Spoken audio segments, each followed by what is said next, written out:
প্রিয় বন্ধুরা, চ্যানেলে সবাইকে স্বাগত জানাচ্ছি। আমরা আজকে একটা বড় প্রশ্নের মুখে পড়ে গিয়েছি।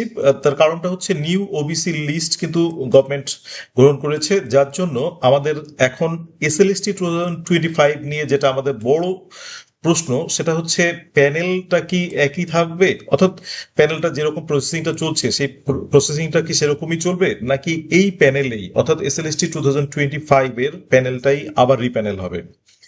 এই প্রশ্নটা তো আমাদের আছেই। এই প্রশ্নের সঙ্গে আরো কিন্তু কয়েকটা প্রশ্ন জুড়তে চলেছে দেখো, রিপ্যানেল হচ্ছেই এরকম একটা, মানে আমাদের প্রশ্ন মনের মধ্যে জেগেছে। আচ্ছা, আরেকটা হচ্ছে যে প্যানেলে তাহলে কিরকম পরিবর্তন হবে। এটা দেখো, প্যানেল অটোমেটিক্যালি রিপ্যানেল হলে তো প্যানেলের পরিবর্তন হওয়ার সম্ভাবনাটা থাকেই, এবং সেক্ষেত্রে ওবিসিরা কতটা চান্স পাবে এটা নিয়ে কিন্তু একটা আমাদের মধ্যে বিভিন্ন প্রশ্ন অ্যারাইজ করে যাচ্ছে, বা এই টাইপের প্রশ্নগুলো আরো অনেক প্রশ্ন আছে, তোমরা বুঝতেই পারছো তোমাদের মধ্যে। তো এই প্রশ্নগুলো আমরা একটু উত্তর খোঁজার চেষ্টা করি। তো দেখো, এই ক্যাটেগরি নিয়ে সমস্যা আমরা কিন্তু এর আগে দেখেছি, যখন আমাদের লিস্টটা বেরোলো বা যখন নোটিফিকেশন বেরোলো, তখন নোটিফিকেশন বেরোনোর পরে কিন্তু আমাদেরকে এখানে বিভিন্ন ক্যাটেগরি আপডেট করার কথা বলা হয়েছিল। এবং তখন আমরা দেখেছি যে সরকার থেকে দুটো ভাগ করা হলো, ওবিসি এ, ওবিসি বি। এবং আমাদের অনেকেরই সার্টিফিকেট পেতে অসুবিধা হয়েছিল, বিভিন্ন সমস্যা তৈরি হয়েছিল, এটা তোমাদের সবাইরই জানা আছে। এবার সেখানে কিন্তু দেখো, আবার চেঞ্জ হয়ে গেল একটা জিনিস। চেঞ্জ হয়ে যাওয়ার কারণটা দেখো, কারণটা কিন্তু মারাত্মক। এবং সেখানে কিন্তু চেঞ্জের জন্য একটা কেস হয়েছিল, তোমরা সেটা জানো। সেই কেসের আমাদের কিন্তু একটা সেখানে অর্ডারেও বলা ছিল, এরকম করে ক্যাটাগরি আপডেট নিয়ে একটা ইম্পর্টেন্ট নোটিশ দেওয়া ছিল। সেখানে কিন্তু একটা কথা বলা ছিল যে any final decision will be subject to the outcome of the pending legal proceedings. তখন কিন্তু এই মানে আমাদের যে কোর্টের রায়ের উপর কিন্তু গোটাটা নির্ভর করবে। এইবার কোর্টের রায়টা কিন্তু বেরিয়ে গেছে। কোর্টের রায়ের মধ্যে আমরা যেটা দেখেছি সেটা হচ্ছে, আগে ওবিসি এ ক্যাটাগরিতে কিন্তু 10% রিজার্ভেশন ছিল, বা আগে সরকার দিয়েছে।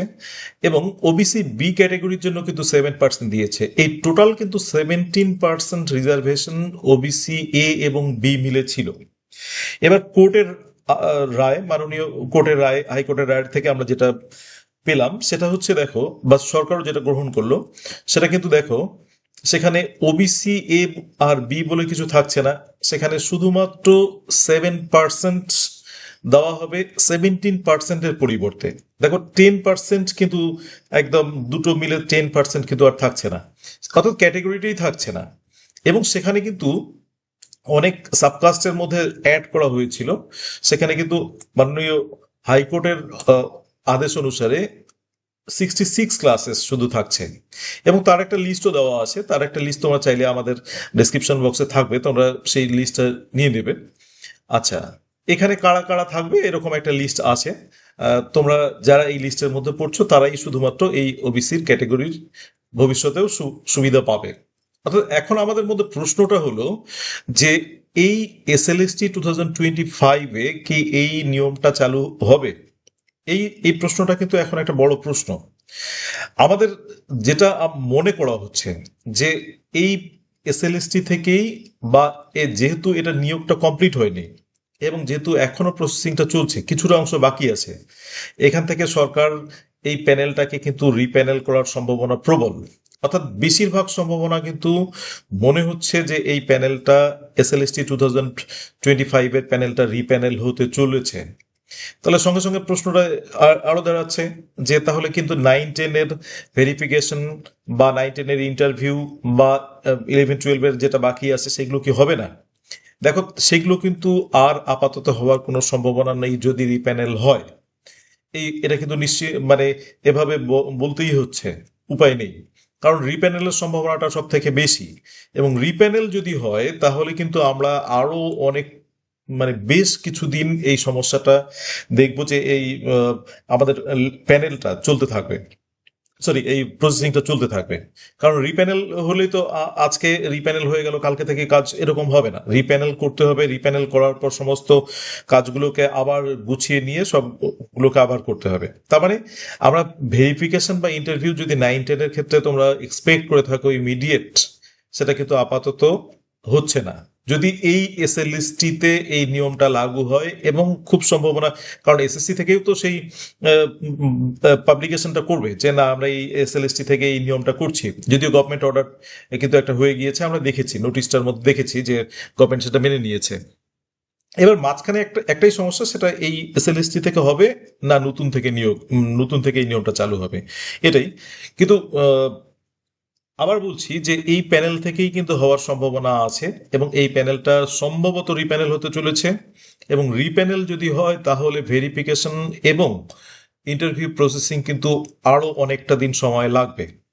এবার আরেকটা প্রশ্নে আমাদের আসতে চলেছি, যেটা হচ্ছে প্যানেলে কিরকম পরিবর্তন হবে। দেখো, যখনই এই এসএলএসটির ওবিসি সংক্রান্ত নিয়মটা পরিবর্তন হয়ে যাচ্ছে, অর্থাৎ 17 থেকে একদম 7%-এ আসছে, এবং ওবিসি এ এবং বি থাকছে না, তাহলে ওবিসি এ এবং বি থাকছে না, অনেকগুলো সাবকাস্ট বাদ যাচ্ছে।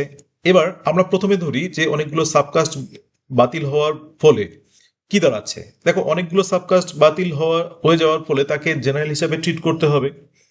এবার সে যদি জেনারেল হিসাবে, সেই ক্যান্ডিডেট যদি জেনারেল হিসাবে ট্রিট করতে না পারে, তার সম্ভাবনা নেই, কারণ সে তো জেনারেল হিসাবে ডাক পায়নি দেখেই তো সে তো হচ্ছে ওবিসিতে এসেছিল, তাহলে তাকে প্যানেল থেকে ছিটকে বেরিয়ে আসতে হচ্ছে।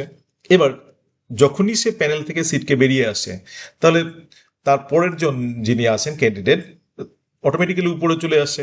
এভাবে কিন্তু প্যানেলটাকে নতুন করে আবার সাজাতে হচ্ছে, কারণ অনেকগুলো সাবকাস্ট বাতিল হয়ে যাওয়ার ফলে মাঝখানে কিন্তু একটা গ্যাপ হবে, এবং নতুন করে সেই নাম্বারিং গুলো আবার করতে হবে। এবার এইটা একটা দিক, এটা যেমন একটা দিক, তেমনই কিন্তু আরেকটা দিক, নতুন করে তার মানে আমাকে ওবিসি প্যানেলটাকে তৈরি করতে হচ্ছে মাঝখান থেকে অনেকগুলো বাদ দিয়ে। এবার সেটা করতে গিয়ে এবার দেখো, আরেকটা জিনিস খেয়াল করো। আরেকটা জিনিস কি, সেটা হচ্ছে যে এই ক্যান্ডিডেটদের মধ্যে 17% ছিল, কিন্তু ওবিসি ক্যান্ডিডেটরা যারা ছিল তারা 17%। এবার সেই সংখ্যাটা কততে নেমে আসলো? 7%। এবার সেই লিস্ট করতে গিয়ে শুধু 7%কে রাখা হবে, বাকিরা কিন্তু থাকবে না। তাহলে বাকিরা যদি না থাকে, তাহলে ওবিসি থেকে তারা আউট হয়ে গেল। এবার ওবিসি থেকে আউট হয়ে গেল, এটার প্রভাব কি জেনারেলের উপর পড়বে না, বা অন্য ক্যাটাগরির উপর পড়বে না? দেখো, অন্য ক্যাটাগরির উপগুলোর কিন্তু পড়বে স্বাভাবিকভাবে। কেমন করে পড়বে? যখনই ওবিসি 17% থেকে 7%-এ নেমে এলো, তখনই কিন্তু আমরা দেখছি বাকি যে সংখ্যাটা থাকছে সেটার কিন্তু একটা প্রভাব গিয়ে পড়ছে আমাদের বাকি সব প্যানেলগুলোর উপরে। কারণ তখন কিন্তু সেই যে বাকি সংখ্যাটা বা পার্সেন্টেজটা, যে সংখ্যাটা আমরা পাচ্ছি, সেখানে কিন্তু অনেক ওবিসি বাতিল হয়ে যাওয়ার পর 7% পাওয়ার ফলে আমাদের কিন্তু যে জেনারেল র্যাঙ্কটা আছে, সেই জেনারেল র্যাঙ্কটা কিন্তু কাট আপটা একটু নেমে যাবে। জেনারেল র্যাঙ্ক কাট আপ নেমে যাওয়ার পরে আবার সেখান থেকে স্টার্ট করতে হবে, ওবিসি স্টার্ট করতে হবে, এবং তারপরে কিন্তু আবার স্টার্ট করতে হবে এসসি এবং এসটি থেকে। কারণ জেনারেল কাট আপ চেঞ্জ হওয়ার সঙ্গে সঙ্গে দেখো, এসসি রে অনেকেই জেনারেল কাট আপে তখন ঢুকে যেতে পারে, কারণ যারা এসসি ছিল তারা যদি সেই কাট আপটা ছুতে পারে, অর্থাৎ এখন যে নতুন কাট আপটা জেনারেলে আসবে সেই কাট আপটা যদি ছুতে পারে, তাহলে তারা আবার জেনারেলে ঢুকে যাবে। এবার জেনারেল ঢুকে যাওয়ার সঙ্গে সঙ্গে তাদের যেটা আমরা দেখব সেটা হচ্ছে নতুন করে আবার এসসি প্যানেলটা তৈরি হবে বা এসটি প্যানেলটা তৈরি হবে। এই চেঞ্জেসগুলো কিন্তু আমাদের আবার দেখতে হচ্ছে, এবং এই ওবিসি লিস্টের ধাক্কাটা কিন্তু সবগুলো প্যানেলের মধ্যেই পড়বে। অর্থাৎ আমরা কিন্তু একটা মেজর চেঞ্জেস দেখতে যাচ্ছি প্যানেলের মধ্যে, যদি আমাদের ওবিসিটা এই এসএলএসটি 2025-এর মধ্যে নতুন লিস্টটা কার্যকর হয়। এবং কার্যকর হওয়ার সম্ভাবনা প্রবল এই কারণেই বললাম যে নোটিফিকেশনে কিন্তু অলরেডি আমরা নোটিশটাতে দেখেছি যে এই নোটিশটার সাবজেক্ট টু লিগ্যাল প্রসিডিংস আছে, অর্থাৎ যেটা রায় হবে সেটা কিন্তু মানতে বাধ্য, এবং এটার বিরুদ্ধে কেউ কিন্তু কোনো এপিল করতে পারবে না, সেটা কিন্তু নোটিশ দেওয়াই ছিল। সুতরাং আমরা ধরে নিচ্ছি যে এই রিপ্যানেলটাই হচ্ছে, এবং সেক্ষেত্রে ওবিসিদের কিরকম সমস্যা থাকছে, ওবিসিরা কতটা চান্স পাবে। দেখো, ওবিসিদের ক্ষেত্রে কিন্তু এই এবার থেকে সব রকম পরীক্ষাতেই এই সমস্যাটা কিন্তু প্রবল হলো, কারণ 17% থেকে 7%-এ নেমে আসা অনেকটাই কিন্তু ওবিসি প্যানেলের উপর, বা ওবিসি যারা আসো তাদের সার্টিফিকেট নিয়ে আসো তাদের উপর কিন্তু এই প্রভাবটা পড়তে চলেছে সব পরীক্ষাতেই। অর্থাৎ তোমাদের কিন্তু সুযোগের তা কম, এটা তো নিঃসন্দেহে বলা যায়। কিন্তু যেহেতু এটা হচ্ছে আমাদের মাননীয় কোর্টের অর্ডার এবং সরকারের অর্ডার, তাহলে আমাদেরকে এটা মেনে নিতে হচ্ছে 7%, এবং সেভাবেই কিন্তু আমাদের স্কোপটা কিন্তু 7% হলেই ওবিসিদের কমে যাবে। এটা স্বাভাবিকভাবেই বলা যায় এবং স্বাভাবিকভাবেই সবাই বুঝতে পারছো।